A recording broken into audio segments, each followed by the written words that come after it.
Halo, kamu lagi nonton Trust Your Spark Podcast, persembahan dari Bank DBS Indonesia. Ada aku, Purianindita, dan teman kita hari ini orangnya tuh penuh gebrakan gitu ya. Jadi kalau ngeliat casingnya, terus tiba-tiba lihat dia nongkrong, langsung lo tuh pasti kaget. Selamat datang dulu co-founder Nafas Indonesia, Piotr Jakubowski. Bener ya? Iya benar, terima kasih aku banyak. Aku takut salah, namanya susah, tapi bahasa Indonesia udah lancar banget. Bisa dipanggil Mas Bro saja. Mas Bro aja. Iya.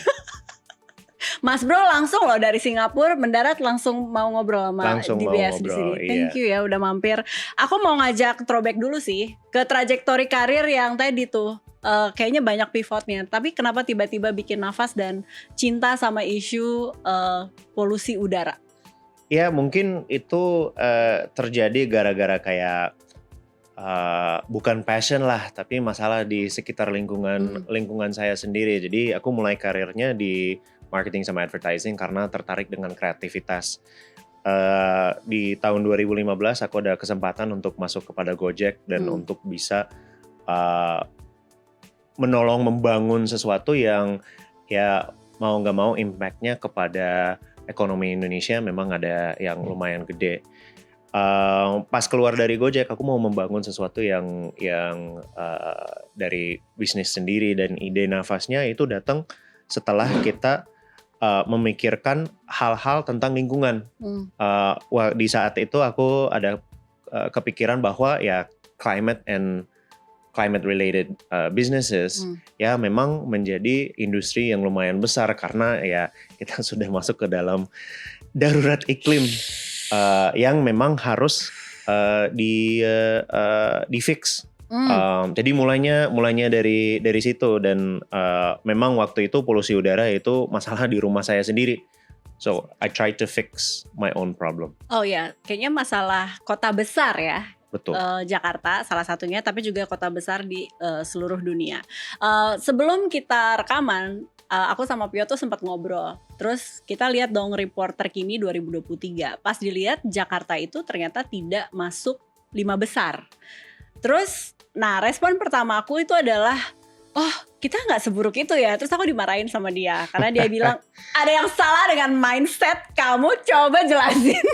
Iya, jadi ada dua hal di sini. Yang pertama, live ranking polusi udara itu memang sedikit misleading karena ada banyak faktor. Ada faktor musim, ada faktor lokasi, ada faktor negara yang berdampak kepada konsentrasi PM 2.5 di saat itu. Yeah. Aku kasih satu contoh aku dari Polandia. Polandia itu mempunyai salah satu piala negara dengan polusi udara tertinggi di Uni Eropa. Dan kenapa bisa tinggi? Karena di musim dingin banyak pembakaran batu bara di rumah untuk penghangatan. Tapi di musim panas ya udaranya kinclong, right? Jadi itu adalah satu hal. Not all places are the same. Itu yang pertama. Yang kedua, ya bukan nomor satu bukan artinya bagus, right? Jadi dari World Health Organization itu rekomendasi paparan PM 2.5 tahunan itu PM 2.5 5. Dan di atas 5 itu sudah ada banyak masalah kesehatan yang terkait sama PM 2.5.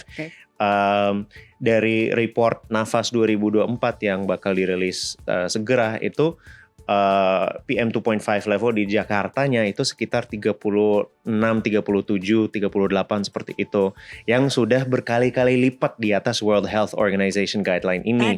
Nah, apakah masuk 1, 2, 3, 4, 5 besar? Enggak. Tapi apakah ada dampak kepada kesehatan kita? Iya.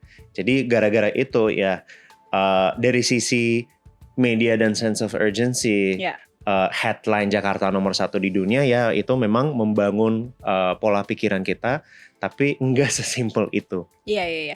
Jadi nomor 1 kita tentunya nggak mau, tapi tidak jadi nomor 1 dan lega itu juga salah ya. Betul. Oke. Nah, kalau ngomongin dalam payung besar climate change, ada satu buku yang aku juga sama Piotr ngobrol tadi ya. Judulnya adalah, coba nih contekannya. Look, where is it? Don't even think about it. Dan kenapa kita akhirnya mengabaikan climate crisis. Betul. Nah, ini analisis aku pertama, kamu bisa nambahin nanti ya.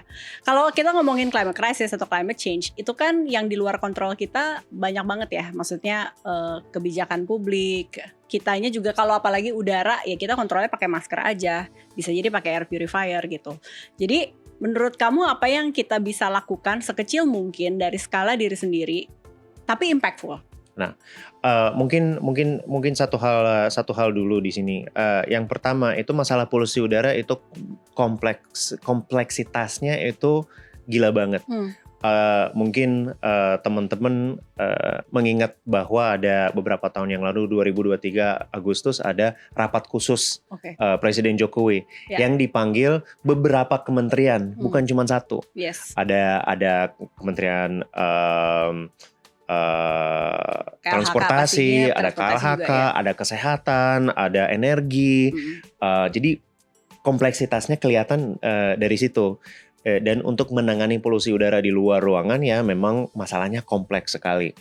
Nah, kalau apa yang kita bisa lakukan secara pribadi, memang dari masalah polusi udara ini yang berdampak kepada kesehatan kita ada partikel PM2.5, particulate matter 2.5 yang diproduksi oleh bakaran sampah, PLTU, mobil, bakaran lahan, dan lain-lain. Nah, kalau kita menghirup itu dan masuk ke dalam paru-paru, itu memang bisa menjadi masalah kesehatan. Untuk bisa melindungi diri sendiri, ya memang kita bisa kontrol lingkungan di sekitar kita, environment di sekitar kita di dalam ruangan. Right? Jadi di rumah, di kantor, di sekolah anak. Karena memang kalau kita lihat 24 jam, most of the time kita di dalam ruangan. Right? Kalau orang ditanya, lo di rumah berapa jam? Dibilang cuma 2 atau 3, tapi salah karena lo tidur di mana? Iya, di rumah. Di rumah, iya itu waktunya nggak terhitung dan harusnya tidurnya minimal 8 jam ya. Artinya kita di rumah itu bisa hampir 12 jam per hari. Dan kalau satu tempat itu terjaga, ditambahin kantor 2 tempat itu, sekitar 18-20 jam per hari itu paru-paru kita bisa dilindungi dari PM2.5. Ini miskonsepsi dulu ya. Ada orang mikir gak apa-apa lah, aku gak akan olahraga di luar. Udah tahu dengan indikator-indikator seperti nafas gitu. Misalnya di luar kayaknya jelek banget, aku gak akan lari deh. Aku kerja dari rumah juga. Itu tuh sebenarnya udah aman. Itu yes or no? Miskonsepsinya gimana? Sedikit. Yang pertama itu ada satu kayak psychological safety. Kita masuk ke dalam gedung, nggak panas, nggak dengar macet-macetan, nggak bau. Jadi kita memikirkan bahwa aku baik-baik aman. aja. Ya.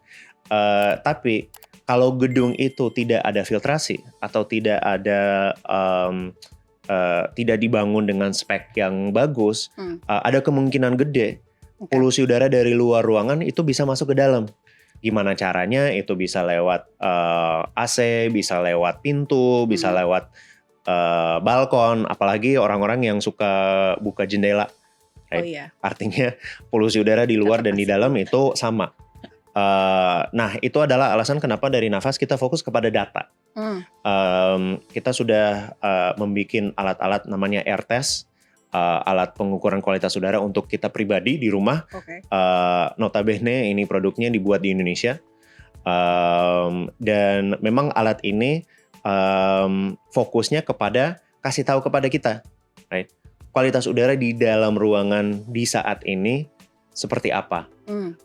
Dan mudah-mudahan selama mungkin warna di situnya hijau, artinya good, air quality is good. Ini saya juga belajar ada kayak 7 rumus kesehatan nih yang harus kita ingat, yang Piot ajarin ke saya.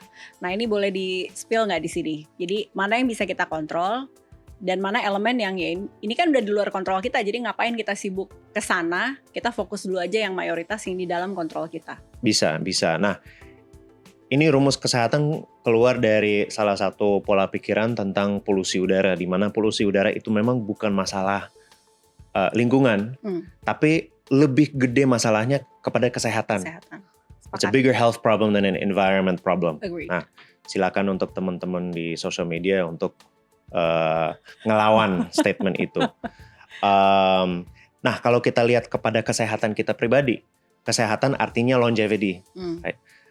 Seberapa banyak kita bisa menjalankan lifestyle yang bisa harapan hidup kita jadi lebih panjang. Right? Dan ada 2 faktor yang kita tidak ada kontrol. Itu yang pertama itu genetik. Oh iya pasti. Right? Genetik kita tidak ada kontrol dan usia. Betul, right? karena kita nggak tahu berapa lama. bukan nggak tahu berapa lama, tapi memang ya we are aging every single day, unfortunately. Itu kita tidak ada kontrol. Tapi ada 5 hal yang kita ada kontrol. Dan 5 hal ini kita ngomongin kontrol dengan asumsi kemampuan, right? Yang pertama apa yang kita makan, kita ada kontrol, right? Apakah kita bakal makan gorengan? Yang aku suka juga gorengan. Right? Aku juga. Apakah kita makan gorengan atau makan salad? Right? Apakah kita bakal minum air putih atau minum minuman yang bergula yang tinggi? Kita ada kontrol, itu yang pertama. Yang kedua, berapa banyak kita berolahraga? Right? Itu memang kita ada kontrol. Mungkin keinginannya tidak ada.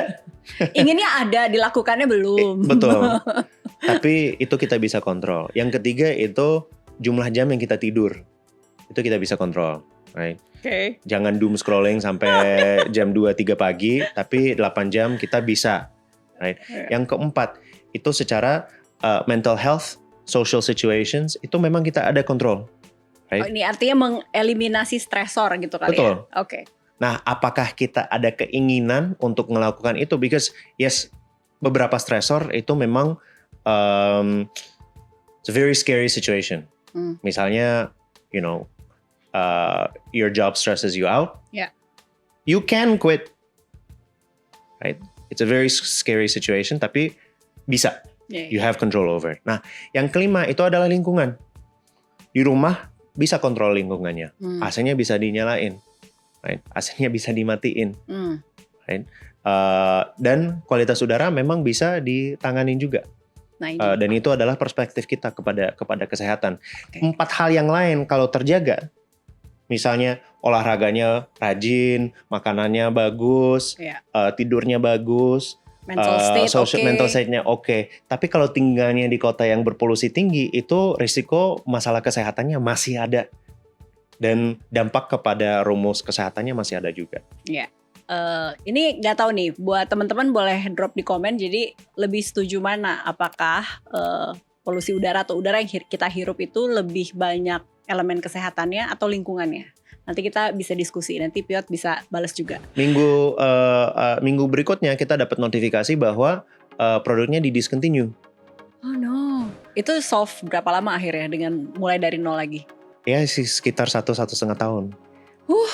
Iya. Wow. Iya, secara resmi itu Nafas sudah membuka kantor di Qatar. Coba lihat tuh, ini bukan edisi Ramadan ya guys. Ini bukan edisi Ramadan. Bukan, ini artinya Nafas juga. Iya, ini artinya Nafas. Betul. Jadi salah satu kerjasamanya itu untuk membuat lebih banyak riset tentang polusi udara dan dampaknya kepada kesehatan, tentang apa dampaknya polusi di Jakarta, Bandung, Surabaya kepada kesehatan warga yang ada di situ. Jadi salah satu rencananya itu untuk nge-publish beberapa white paper tentang ini. Mudah-mudahan bisa kerjasama dengan universitas yang gede di Indonesia. Oke, rilis kira-kira? Ya tahun ini. Tahun ini.